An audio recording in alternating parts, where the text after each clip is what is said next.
DJ Event Planner will change the way you manage and run your business. Streamline all of your procedures and software into one easy-to-manage system. DJ Event Planner, the ultimate online planning tool.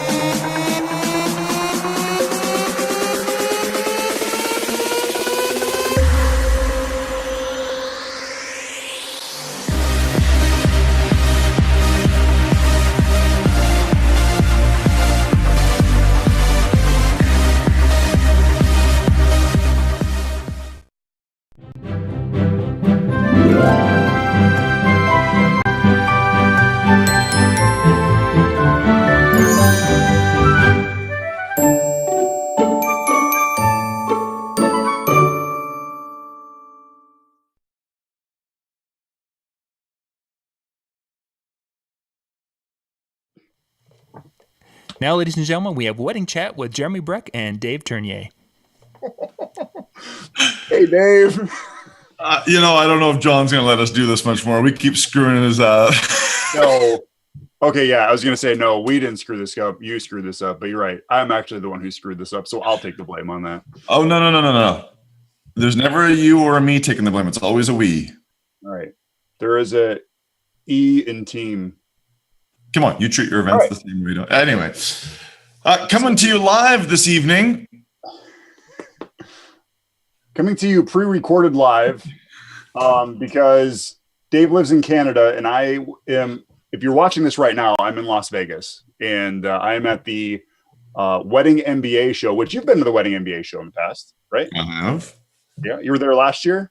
I was. Awesome. And what are your takeaways from that show? What do you enjoy the most about that show? I should say, hold on. What do you enjoy most about this show that I'm at right now?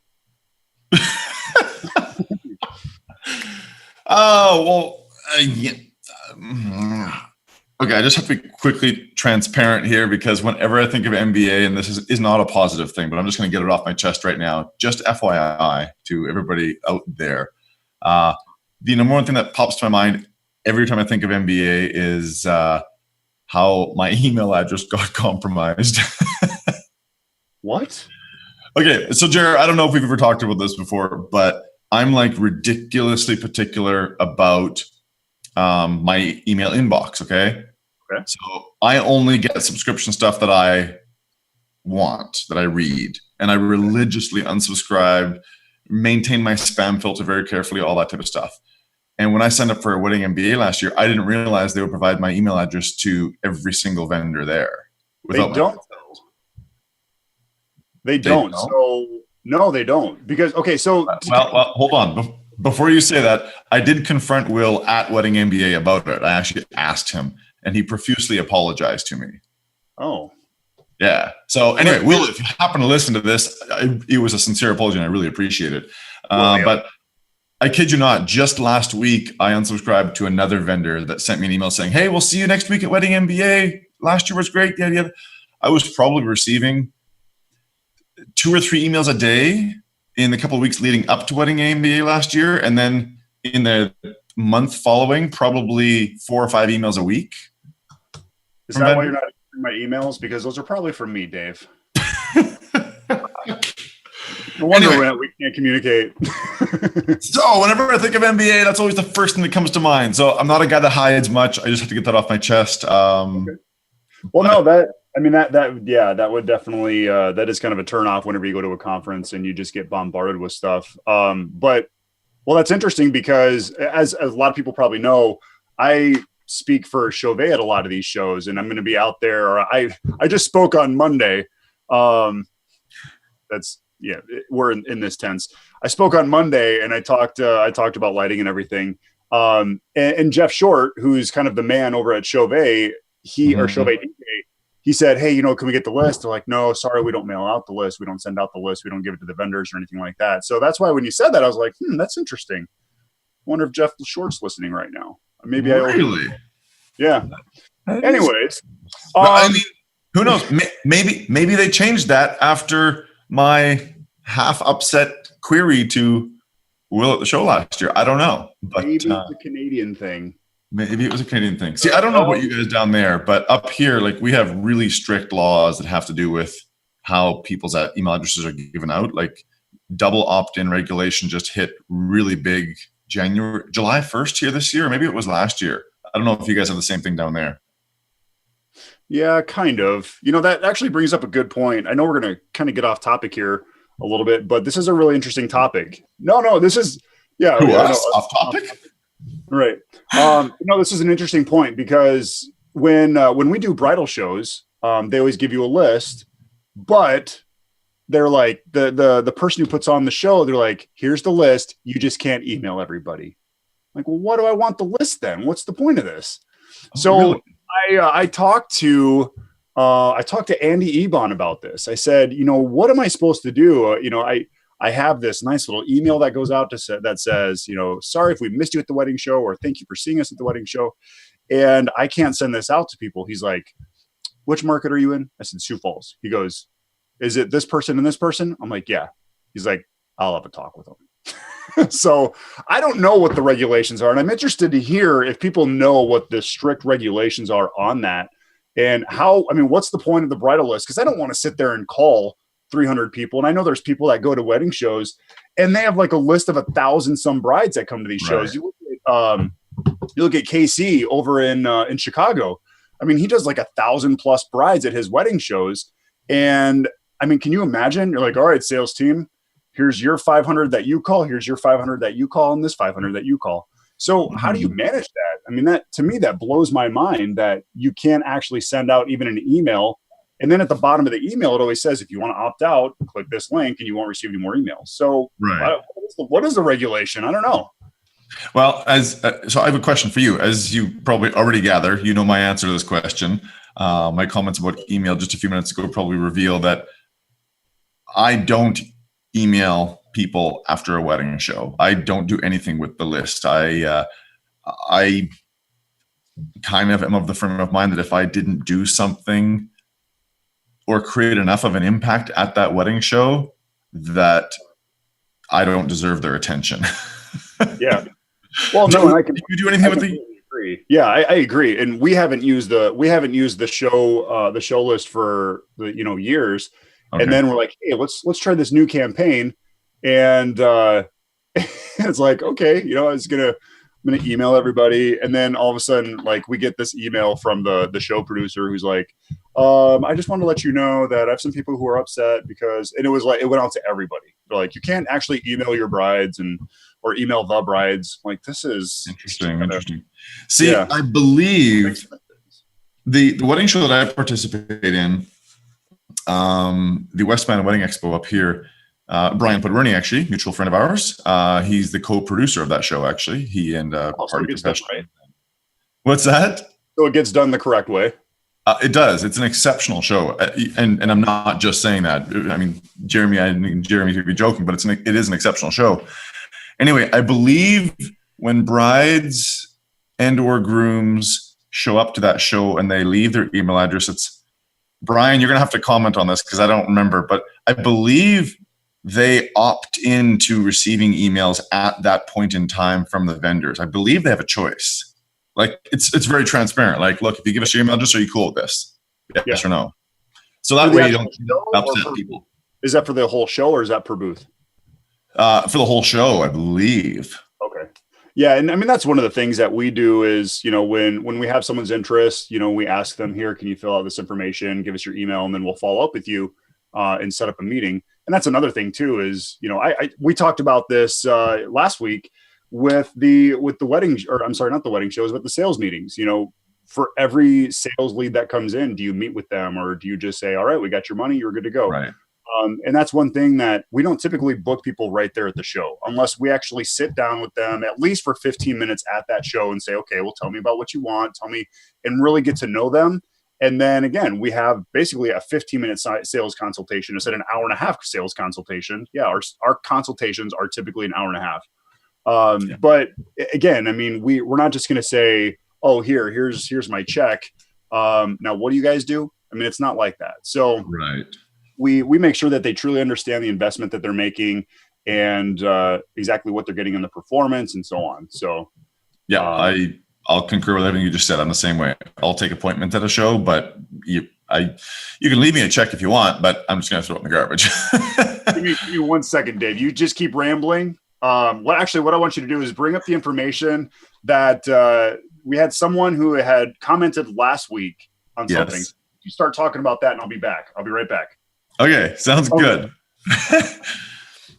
I was going to ask Jerry about that. Anyway, quick thanks to everybody that provided some feedback after last week's show. I can't tell you how valuable it was to receive, and I hope I'm speaking on behalf of Jeremy and I when I say every time we want to know the good, the bad, and the ugly on this show. Well, we know who's the ugly, but don't tell me, please. I'm self-conscious.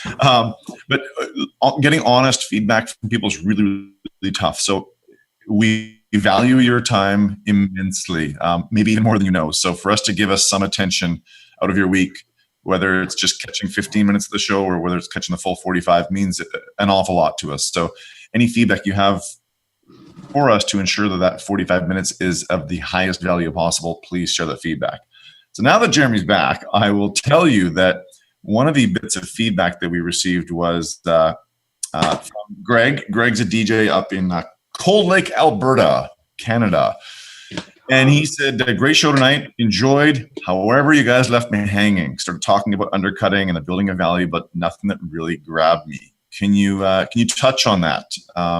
He also went on to say, those situations where little Jimmy down the road was charging $1,200 and you were charging $2,000 or more. How do you get people to choose you over quote unquote little Jimmy? Value is key. Can you guys just expand on that a little bit more? So Jeremy, so the first thing is we don't want to give you all the secrets. We only want to give you half the secrets. So that's exactly why I got Mitch Taylor calling me right now. Mitch, I hope you're watching this. This is embarrassing. I was just about to quote Mitch too. That's bizarre. Serious? Yeah, so serious. Wow.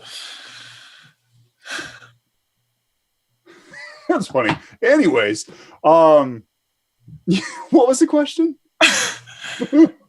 Greg, so on the comment of, look, I mean, the demonstrating value to people is a really challenging thing that comes for the most part with a lot of experience. And I don't mean DJing experience, performing experience, although that plays into it. I simply mean the experience in demonstrating that value.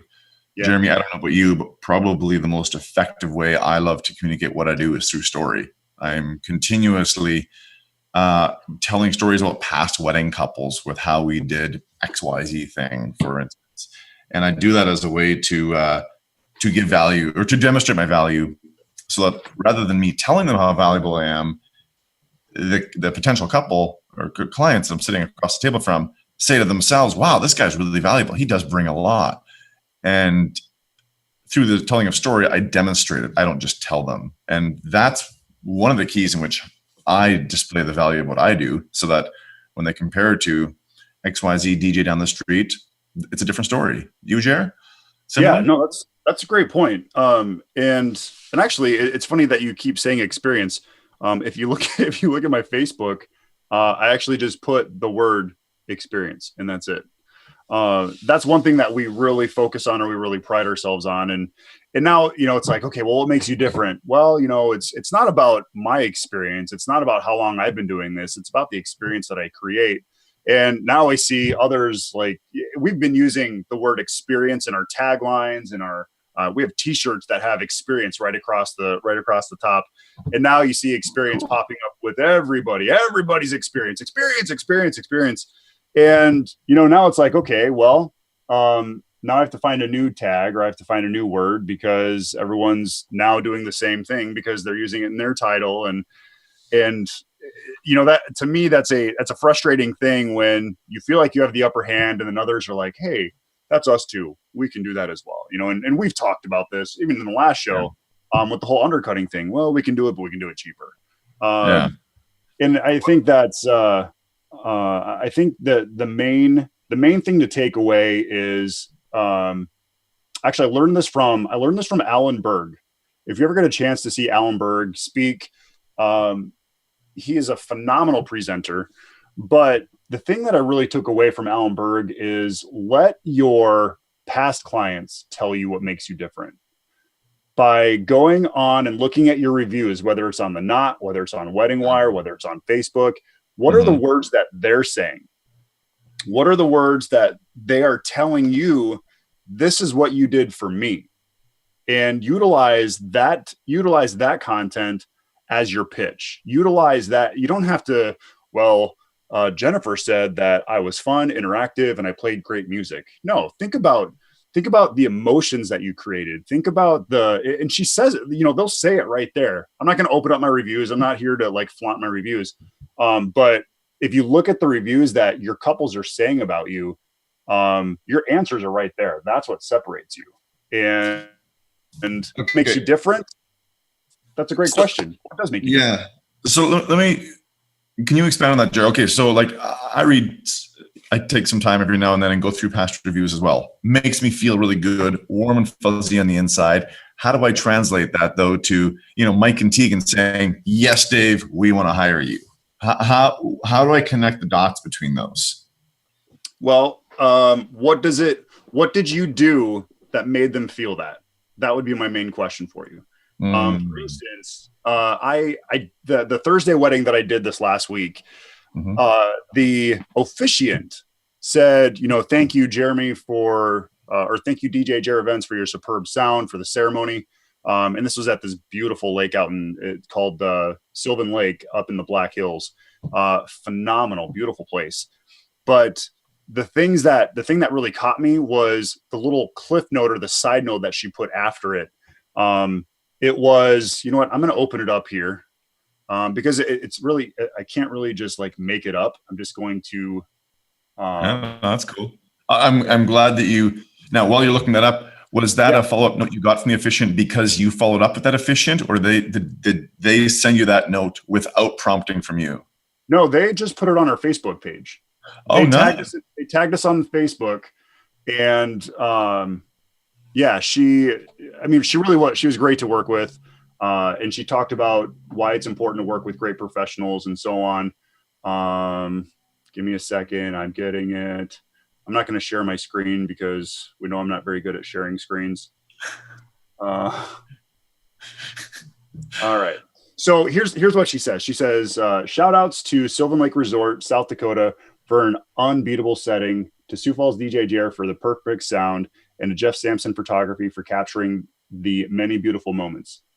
And then underneath that, she says, also, thanks to Jeremy and Jeff for pitching in and doing what it took to get things ready, including but not limited to redecorating the arbor and moving a tent. When you hire professionals, you get a whole lot more than just their area of expertise. You also get their years of experience and then she put that, they know what's needed. And their can-do attitudes. They will do whatever they can to make sure the needs happened. So again, I mean, it's not that I played the sound that stuck out to her. It's the little thing that I did. I'm not the photographer, but so when you walked into this beautiful setting of the ceremony, you had this beautiful lake, you had these beautiful mountains behind that, rock sides, all of this. And they had a tent way off to the side where because the bride and groom didn't see each other beforehand, a tent off to the side where the bride kind of chilled for a while. And about an hour and a half before the ceremony, they set this big blue tent, 10 by 10 tent, right in the middle of the aisle. And we're just like, we can't wrap our heads around this. Like, why is that there? And so I asked Jeff, the photographer, I said, do you know what the purpose of this is? He's like, no, I'm not sure. I said, well, for your sake, for the bride's sake, and for the whole entire vision of what this wedding is supposed to be, are you okay with if I move it? He's like, absolutely, that would be awesome. So we tore the tent down, we put it off to the side. It really didn't have a purpose. If it had a purpose, I would see and I would understand. It just wasn't a sexy tent by any means. It was like a tailgating tent is what it was. Right. Ceremony. And again, it would have taken away from the videographer. It would have taken away from the photographer. And when that happens, it takes away from the bride and groom. Yeah, very true. Now, one thing I'm just going to comment on here, I shouldn't say most. Well, maybe it would be most. I don't know. A lot of DJs would say, not my tent, not my problem. I'm here to provide sound. Yeah. And so way to demonstrate what separates you from a lot of other people. And, Greg, to tie that directly to your question, I would suggest that when you're asking couples about, and I'm going to say maybe Jeremy does this too, when you're asking couples about their past experiences, the good and the bad at weddings they've been to, I'm sure that if someone ever says to Jeremy, I'll tell you what, Jared, there was one wedding we didn't much like because, we were at the ceremony and they had things laid out so bad, or we were at the reception and they had things laid out so bad. And that's when Jeremy's going to pipe up with, oh, laid out so bad. God, let me tell you about this wedding I had up in the Black Hills this one time. There was this blue tent and we couldn't figure out why it was there. So the photographer and I struck it, tore it down, moved it out of the way. And without Jeremy saying anything else, he has demonstrated to that potential client how much he's going to care about how the staging looks at their reception. Yeah. Yeah, you're exactly right. And I don't have to tell them, if you have a blue tent, I'll move your blue tent too. They already know. They know that I'm in their best interest. I'm looking out for them. So yeah, I think you're right on. And to his question, I think it really does come down to know who you are as an entertainer. I'm not saying to go stalk your competition. Truthfully, I couldn't even tell you what my competition is doing. But that's what actually makes me good at what we do, because we focus on what we do and what we're not doing with the other companies. Right. And you have a lot of amazing companies in your market. We got Falls is a unique market because you guys have a lot of people who have raised the bar rapidly over the last 5 years. You guys have some pretty amazing things happening there. Yeah. I do want to quickly, so don't leave people hanging. When apparently Jeremy's phone rang earlier and it was Mitch calling, and I mentioned I was going to quote Mitch. I do want to, and this direct credit goes to Mitch for this. Maybe he got it from somewhere else. I don't know. Don't care. But Mitch is the man for this in my world. And if anybody's not following his live at 7:55 Facebook live feeds, he does 5 days a week. Check those out. Check out his personal page for that. Mitch, I remember from Creative Consultations, I think it was Mobile Beat 2011, my first time there. I saw him from the stage address the whole issue with, if somebody has met with you and they say, hey, we'd love to work with you, but, Jimmy down the street's $500 less than you. Can you match his price? I've never forgotten this. Mitch suggests looking at that potential client and saying, if Jimmy and I were exactly the same price, who would you book? And, supposing that client says, well, we book you, of course, Dave. That's when, you DJ say to them, why would you book me? And then shut up as they proceed to list every reason why you're worth the $500 more than the other guy. And once they're done listing those reasons, say, okay, and is that worth anything to you? And you'll know right away if they're going to be your client or not with what they value. Now, I will mention that's a very honest and direct question, so be ready for a very honest and direct answer. If they say there's not much different between the two of you, don't blow them off. Don't insult their intelligence. People buy based on what we know and believe. And that's true every time. Now, if they don't know and believe something that you do, it's your responsibility to help them figure that out. So I'll end with that. Yeah. One of the things, and actually this was kind of the main topic. I know we've got like 15 minutes left. And I definitely wanted to talk about this. So we talked about, hopefully we answered your question. It was Chris, right? I'm sorry, Chris. Greg. Hey, Greg, I'm sure you have a great friend named Chris. So just visit with Chris about this. I hope we answered your question. If we didn't, feel free to keep chiming in, because we are cool talking about this every single episode until we actually answer your question. Anyway, carry on. So we kind of ended last week's show with the event that we did with the lighting and production and everything. Right. Now, here's the crazy thing, and I don't remember if I talked about this or not, but I want to talk about battle with the bands, battle of the bands, battling the bands, whatever you want to call it. The client hired me to do lighting. They hired me to create the atmosphere, and again, I mean, there's a shop time video out there. You can watch exactly how we kind of put everything together, all the elements that we used. But the emotion of the bride walking through and seeing it for the first time was truly one of the most amazing things. And I got emotional seeing that happen. And that's, again, I take a lot of pride in what I do. But anyways, the client hired me to do that lighting. And she said, yeah, we have a band. They're coming out of Nashville. They do country and all this stuff. And they were Southwest River, South Dakota. If you don't know Southwest River, South Dakota, that's like the cowboys out there. I mean, they're true cowboys. Like that's what they do, is they rope cows. We don't do that on my side of the state. We eat cows. But the thing, when she was talking about the band, and she's like, well, they got breaks in between. And I'm like, okay, cool. And I said, now who's going to be emceeing the event? And she's like, what do you mean? I'm like, well, who's going to be making the announcements? Who's doing your grand introduction? Who's going to be introducing your toast? Who's going to keep the flow going? And she's like, she looks at her wedding planner, and her wedding planner looks at me, and I'm like, you need an MC. Your wedding planner is not going to get on a microphone. Your wedding planner is not going to do the grand intro. They're not going to welcome the guests. They're not going to set the tone, not with the ambiance, but with a spokesperson. Right. And so they hired me as the MC. And then again, it built into, well, would you also DJ in between the breaks of the band? And I want to tell you about the things that I love about bands, the things that I don't really love about bands, or the things where I feel that us as DJs have the upper hand when it comes to bands. And this event really kind of struck it when I was watching and just kind of seeing everything happen. So one of the things, well, let me ask you, Dave, how many bands do you work with usually?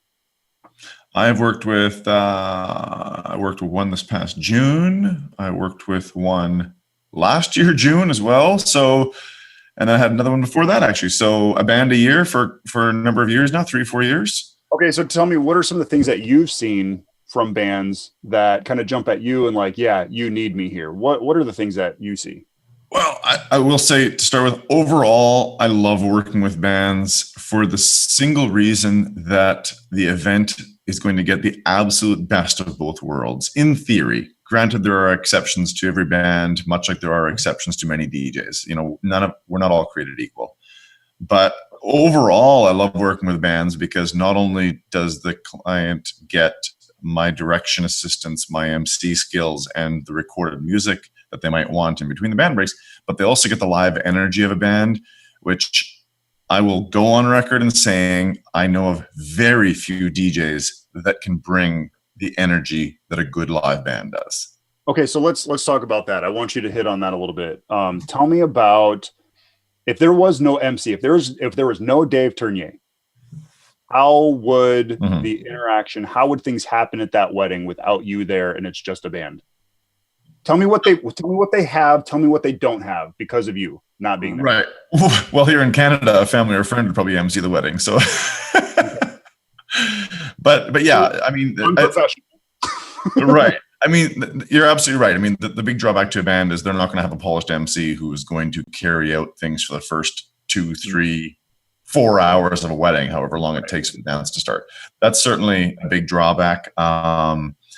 Another drawback would be, and this depends very much on the skill set of the band, much like it does the skill set of the DJ, right? Some DJs beat mix, some DJs don't. Some bands break between every song. Some bands, have spent time crafting remarkably good medleys of songs. And that's what I want to talk about. I was fortunate to do a wedding with Aldo Ryan, a good friend of ours. Yeah. Out in New York. He emceed the event and they had a band that was playing the event. And it was so good, so smooth. And I asked him, I'm like, hey, how much do you guys charge for your band?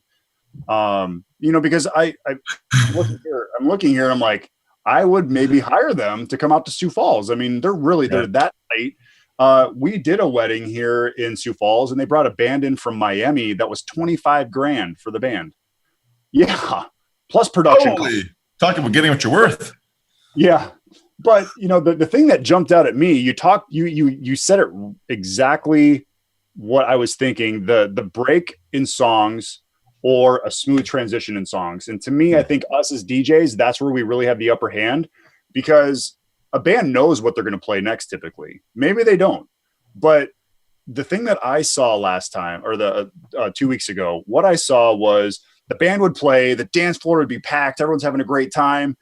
Ding, last strum of the song, and the band and everybody walks off the dance floor. Right. Talks a little bit. Hey, did you see that new tweet from Donald Trump? Those type of things. They're having these conversations, and then it's like, all right, let's play that next one. And then they take off again, and then people are like, oh, I like this song too. I mean, imagine if they could take 30 seconds out of that. And I mean, if their band set was on the radio, how many people would change the station because it's not a smooth transition? It's like 30 seconds to a minute of downtime. So what you're saying is, even if a DJ simply fades from one song to another, you're saying you would prefer that over a band that breaks Absolutely. Like songs over. Yeah. I don't think you have to be a mixing, spinning, scratching DJ to be a great DJ. Right. All you have to do is make a good transition and keep the dance floor moving. Mike Walter, gosh, we always bring him up, don't we? He has a DJ, or keys to a good DJ. Keys to a great DJ and MC.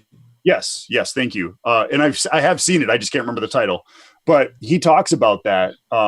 About making people not miss a beat. So yeah, if you can beat mix, is it a better experience? Again, this is what we were talking about, Greg. Yeah. Again, if you have those skills, you raise the experience of what you do, and it makes you that much more valuable. Right. Let's be careful not to go down too far down that rabbit hole just yet with this show. Get DJs on one side and the other. I will say the band that I worked with this past June, and just so that people are aware, I'm going to hold that off, but the value of an MC is huge, and I'll demonstrate it by sharing a quick story from that wedding right away. But the band that I worked with this past June, you're right. They had some moments where they would break between, and those were a little painful for me to watch as everybody kind of just, stood there, became neutralized, and then 10, 15 seconds later, they were maybe fired up again with a new song, or maybe they decided to go sit down. But they did have one transition that I'll never forget.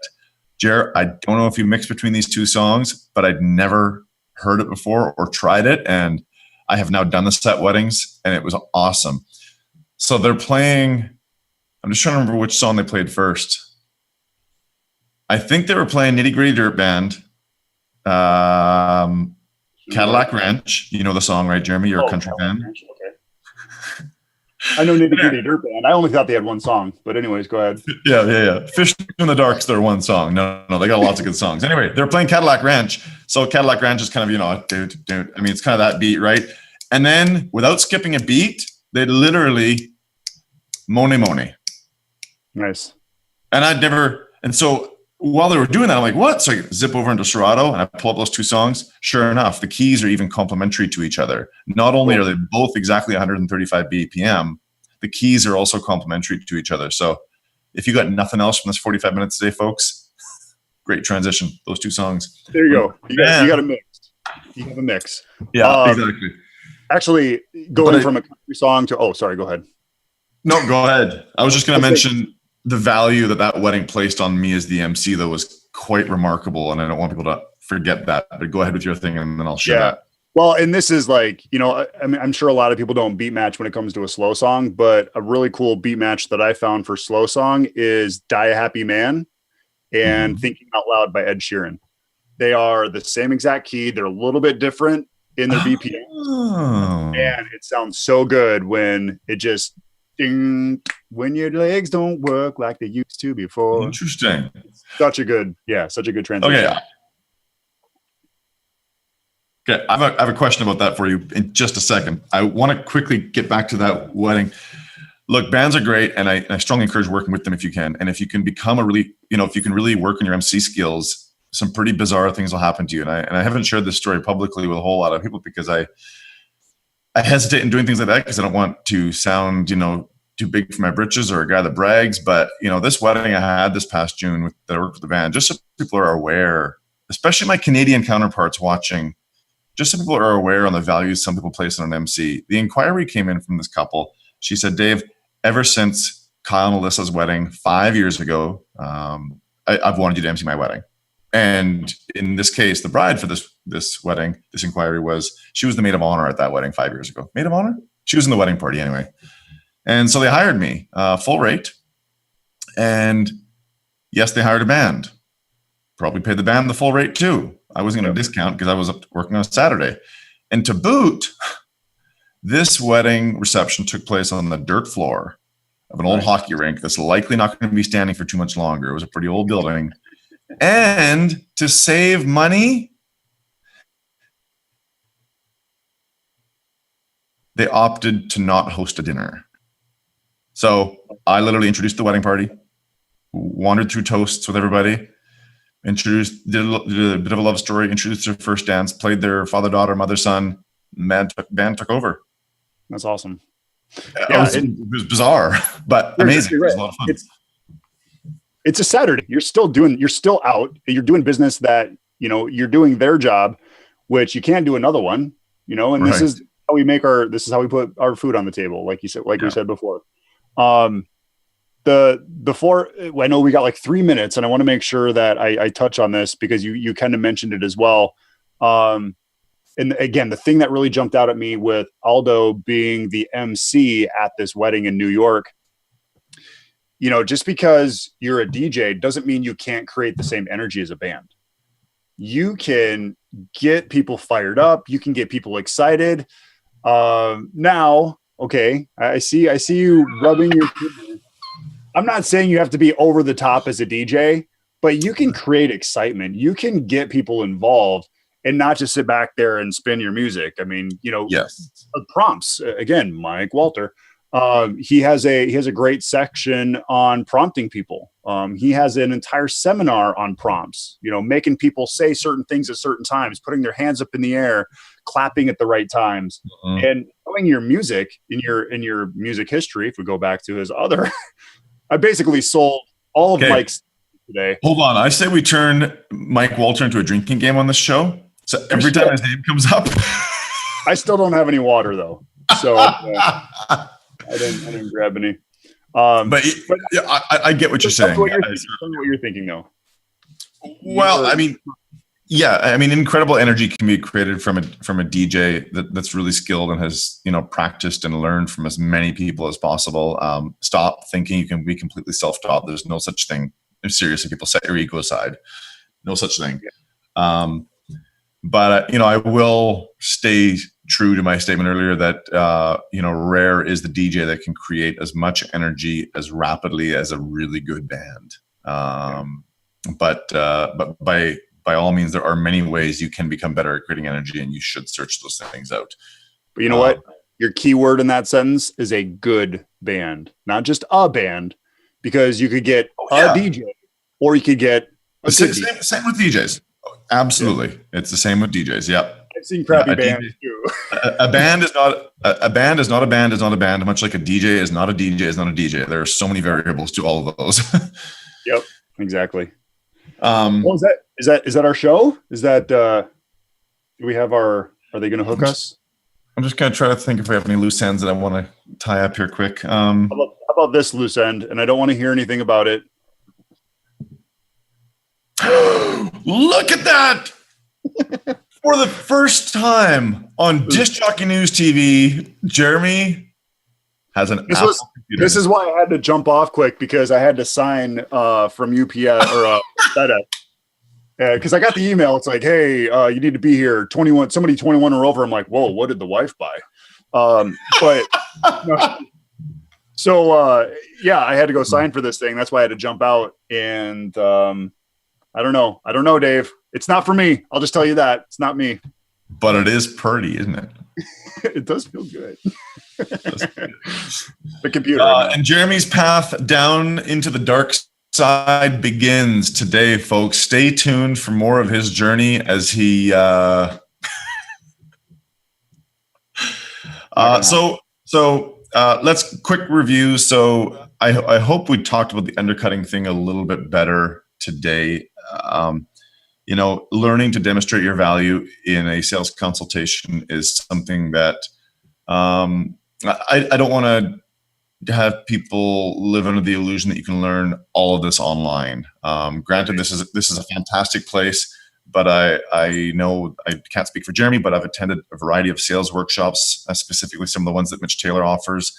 And I've spent a lot of time working on that part of things, and I've traveled to learn from other people to how to do that. That's really, really key. I know not all of us have the same resources to get out to different places, but that needs to be something of a priority, I think. I know we are going to talk about education a lot in this whole journey of our I think I personally have taken, oh my gosh, I don't know how many tens of thousands of dollars I've spent on workshops. But people always ask, well, why can you charge what you do? Or why are you successful at what you do? It's because I educate myself. I don't just go online and be like, how do I do this, this, and this? Does YouTube help? Yes, but it's not the answer to the success of who you are, the success of who I am. We aren't afraid to listen. We're not afraid to learn from people. And I've learned from many great people. You look at, again, Mark Farrell, Bill Herman, Mitch Taylor, Peter Mary. I've taken a lot of his workshops as well. Gosh, I know I'm going to forget somebody. I shouldn't even start a name game here. That's okay. That's okay. Randy Bartlett does not need to mention, so it's okay. Oh, well, I haven't gone to one of Randy's workshops, so I do have a lot of his materials. I have a lot of Mike Walters, and actually, I know you haven't been to one of Randy's workshops. You're successful. And scene. Sorry, Randy. But no, I think we talked about this Mobile Beat this next year, possibly doing Mike and Joe Bunn's PhD workshop. Right. Yeah, that's on my bucket list of workshops. I haven't had a chance to do that one yet, so I'm excited to do that. Right. This might be a good topic for another day. And in fact, I have a blog post partly written in here about this whole topic, but I do hope that people like you and I can maybe be more transparent about the fact, Jeremy, I think this framework would help for people. And we'll talk about this down the road, I'm sure. But I realize now that I've treated the past 5 or 6 years when it comes to the workshops I've taken and the conferences I've attended, I now realize I've basically treated those years like acquiring a university education. Mm-hmm. I don't know about you, but I was never a guy that went to university. I didn't do post-secondary. I some days regret having not done that. Maybe I still will one day, but honestly, what I've spent and the investment of time that I've done over the last 5 or 6 years is like getting a small university degree. And yes, the money adds up to that. Yeah. But I think if DJs were to actually look at workshops in that light, it might give them a little more legitimacy, because I think and you love what you do. That's just it. Some people are like, well, I'm going to go get a BS in BS. And they do, they get an education, but do they really end up doing what they want to do? It's like, oh, you're working at Target. Okay. But Dave, okay, so you talked about the blog. Why don't you give everybody the blog address so people can go check out your blog? Well, it's only partly written in here. It hasn't actually been published yet. No, but your overall blog. Oh, the blog, djthought.com. And in fact, I was going to actually mention earlier, Jared, because we were talking about wedding shows a bit, and maybe we can talk about this down the road. But I used to hate. Sorry, I don't mean that. I used to have a real love-hate relationship with wedding shows, but I don't know if you saw my most recent blog post called "How I Learned to Love a Wedding Show." I did. Were you eating the cookie? Exactly. If people want what I believe is a pretty different take on how to be involved in a wedding show, take a look at that post. It's hopefully it inspires a few people. Cool. Hey, that's a great ending right there, man. All right. Thanks so much, everyone. And sorry for not being able to keep tuned with the comments. We had to sneak this one in on you earlier in the daytime, but please leave us some comments on Facebook about it anyway, and we'll respond to them. See you guys. See you next week, Dave. Cheers. Bye.